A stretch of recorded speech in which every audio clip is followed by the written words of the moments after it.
अभी तक हमने देखा शुजैन जी के पास अब कोई और रास्ता नहीं बचा था। आखिरकार वह अपनी दिव्य आंखें खोलता है और जल्दी से मंत्र पढ़ना शुरू करता है ताकि अपनी शक्ति सक्रिय कर सके। लेकिन जैसे ही वह मंत्र शुरू करता है अचानक वह हैरान रह जाता है क्योंकि मिहाइल लिक्ट उसे बिल्कुल भी मौका नहीं देता। वह तुरंत बिजली की ताकत से उस पर हमला कर देता है। चलो बिना देरी के शुरुआत करते हैं। बिजली गिरने के बाद सोरा खड़ा होता है और तभी उसे अपनी माँ का हाथ दिखाई देता है। वह तुरंत उनकी तरफ भागने की कोशिश करता है लेकिन पीछे से एक शील्ड आकर सोरा गुस्से में शील्ड को रोकते हुए कहता है कि उसके रास्ते में मत आओ। तभी रिम बताती है कि अब उसकी शक्ति और बढ़ गई है क्योंकि कमजोरी का अभिशाप खत्म हो चुका है। सोरा उस ताकत को महसूस करता है लेकिन हैरानी की बात यह होती है कि वह खुद हिल भी नहीं पा रहा। रिम ठंडे तरीके से कहती है कि उसकी माँ पर लगा अभिशाप टूट चुका है, यानी शायद अब वह मर चुकी है। यह सुनकर सोरा उसे चुप रहने को कहता है लेकिन रिम समझ जाती है कि उसकी इच्छा कमजोर पड़ गई है और वह उस पर हमला कर देती है। लेकिन उसका हमला असर नहीं करता। वह सर्च आई से देखती है। सोरा के अंदर बहुत बड़ी दिव्य शक्ति है और एक ब्लैक होल जैसी ताकत भी जो हर चीज को अपने अंदर लेकर उसे और मजबूत बना देती है। वह हैरान होकर सोचती है ये कैसा राक्षस है, लेकिन फिर भी मानती है कि वह अभी उस शक्ति को सही से इस्तेमाल नहीं कर सकता, इसलिए उसे अभी मारना जरूरी है। रिम अपने साथियों शिराया और इवागाया को बुलाती है और कहती है मुझे अपनी शक्ति दो, हम इसे खत्म कर देंगे। एनरास भी कहता है कि अब अभिशाप खत्म हो गया है तो वह अपना असली हथियार इस्तेमाल करेगा और तीनों मिलकर हमला कर देते हैं। इसी बीच सोरा रोते हुए अपनी माँ को पुकारता है और तभी उसकी माँ का हाथ हिलता है। सोरा समझ जाता है माँ जिंदा है, लेकिन तुरंत सोल चेन से रास्ता बंद कर दिया जाता है। उसकी माँ दर्द में सिर्फ उसका नाम ले पाती है, सोरा। अब सोरा पूरी तरह बदल जाता है। वह तीनों को पीछे छोड़ देता है, कोई उसे रोक नहीं पाता। वह अपनी माँ के पास पहुंचकर टूट जाता है और कहता है नहीं, ऐसा नहीं हो सकता, मैं क्या करूं। उसकी माँ उसे शांत रहने और भाग जाने को कहती है, लेकिन सोरा साफ मना कर देता है, मैं इसे स्वीकार नहीं करूंगा।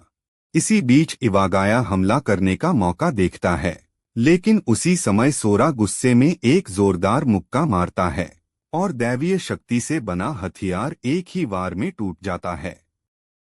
अगले ही पल सोरा रिम के पीछे पहुंच जाता है। रिम घबराकर कहती है, एक ही मुक्के में हथियार तोड़ दिया, उससे सीधे मत भिड़ो। तभी शील्ड धीरे धीरे टूटने लगती है और सोरा ठंडे लेकिन खतरनाक अंदाज में कहता है, अब मैं तुम्हें मार डालूंगा। अगर आप ऐसे इंटेंस मोमेंट्स मिस नहीं करना चाहते तो चैनल को सब्सक्राइब कर सकते हैं। लाइक और कमेंट करना ना भूलिएगा। जहां रिम महसूस करती है कि सोरा ने दिव्य शक्ति को अवशोषित करके और भी ज्यादा ताकत हासिल कर ली है, वह तुरंत सबको चेतावनी देती है, कोई भी दिव्य शक्ति का इस्तेमाल मत करो। लेकिन तब तक सोरा बहुत तेजी से हमला करता है। रिम सोच भी नहीं पाती और उसका मुक्का उसे दूर फेंक देता है। इवागाया यह देखकर हैरान रह जाता है, यह आखिर है क्या। उसे समझ आता है कि सोरा सिर्फ उसकी शक्ति ही नहीं बल्कि उसकी छिपने की क्षमता भी पहचान सकता है। तभी एनरास सोरा को उकसाते हुए कहता है, तुम अपनी मरती हुई माँ को छोड़कर लड़ने आ गए, कितना शर्मनाक है।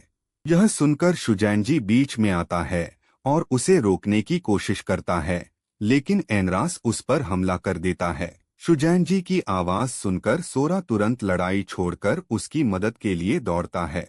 इवागाया इसे देखकर खुश होता है क्योंकि यह सब उनकी योजना का हिस्सा था। एनरास तुरंत डेथ फ्लेम से हमला करता है। सोरा उस आग को भी रोक लेता है। एनरास हैरान होकर कहता है, तुम दिव्य शक्ति को भी सह सकते हो, तो देखता हूँ कितना सह पाते हो, और फिर से हमला करता है। रिम समझ जाती है कि यह तरीका काम नहीं करेगा। वह नई योजना बनाती है, दिव्य शक्ति से पत्थरों को लपेटकर उन पर हमला करना ताकि सीधा असर पड़े। अब सभी मिलकर पत्थरों से हमला करते हैं और सोरा उन्हें रोकने में लग जाता है। इसी बीच उसकी माँ कमजोर आवाज में उसे रोकने की कोशिश करती है, बस करो सोरा। लेकिन सोरा साफ कहता है, नहीं। अगर मैं अपने परिवार की रक्षा नहीं कर सकता तो जीने का क्या मतलब। तभी मुहाई लिक्ट सामने आता है और कहता है कि यह सब अब खत्म होगा। वह एक खास दिव्य हथियार इस्तेमाल करता है, ब्लेड ऑफ एट्रोपोस, जो किसी भी दिव्य शक्ति को काट सकता है। वह उसे तीर में बदलकर कहता है, अब तुम्हारा भाग्य भी यहीं खत्म होगा।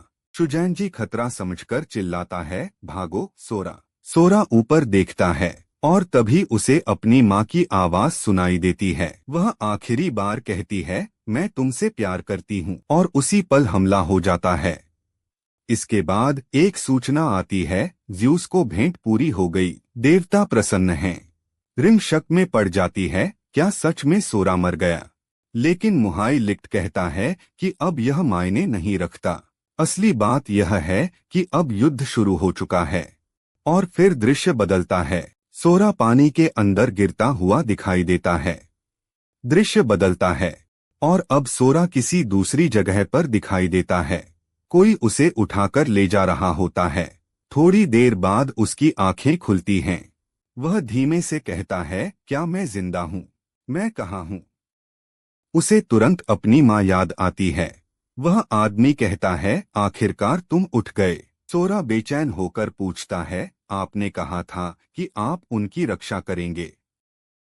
मेरे माता पिता कहाँ हैं? क्या वे जिंदा हैं? वह आदमी ठंडे तरीके से जवाब देता है, सच स्वीकार करो, तुम्हारे माता पिता तुम्हारे लिए अपनी जान दे चुके हैं। सोरा इसे मानने से इनकार करता है, ये झूठ है, मुझे जाने दो। वह अपनी शक्ति इस्तेमाल करने की कोशिश करता है, लेकिन उसकी ताकत काम नहीं करती। तब वह आदमी बताता है, एट्रोपोस की तलवार ने तुम्हारा दिव्य शक्ति से संबंध तोड़ दिया है। अब तुम एक साधारण इंसान हो। वह आगे कहता है, अब वह तुम्हें फिर से तुम्हारी शक्ति से जोड़ेगा और उसे इस्तेमाल करना सिखाएगा। चलोगे या नहीं? सोरा मजबूरी में मान जाता है, ठीक है, मैं चलूंगा। लेकिन वह आदमी साफ कह देता है, मुझे अच्छा मत समझना, अब मैं तुम्हारा दुश्मन हूँ। तभी शुजेनजी सामने आता है और उसे रोकते हुए कहता है, जब तक तुम नहीं बताते कि वह कौन है, मैं तुम्हें इसे ले जाने नहीं दूंगा। सोरा उसे देखकर चौंक जाता है, शुजेनजी दुख के साथ कहता है, मैं तुम्हारे माता पिता को बचा नहीं सका, लेकिन जब तक जिंदा हूँ उनसे किया वादा निभाऊंगा। वह चेतावनी देता है कि अगर सोरा की शक्ति का गलत इस्तेमाल हुआ तो वह उसे माफ नहीं करेगा। दोनों के बीच बात होती है और आखिर में फैसला सोरा पर छोड़ दिया जाता है। सोरा कहता है, मुझे बदला लेना है, अभी मेरे पास ताकत नहीं है। अगर मुझे ताकत मिलती है तो मैं उसका इस्तेमाल करूंगा, चाहे कोई मुझे इस्तेमाल ही क्यों न करे। शुजेनजी यह सुनकर मान जाता है और उसे एक चीज देता है, यह तुम्हारे माता पिता की आखिरी निशानी है। सोरा उसे महसूस करता है और समझ जाता है, यह सिर्फ शक्ति नहीं, उनके होने का एहसास है। शुजेनजी बताता है, यह एक ऐसी तलवार है जिसमें पुराने योद्धाओं का इतिहास है, लेकिन अभी तुम इसे इस्तेमाल नहीं कर सकते। सोरा उसे संभाल कर रख लेता है। आखिर में वह उस आदमी के साथ जाने के लिए तैयार हो जाता है और जाते हुए वह सोचता है, मैं उस अजीब टावर में गया, माता पिता से मिला और फिर उन्हें खो दिया। अब मैं कहाँ जा रहा हूँ और आगे क्या होने वाला है।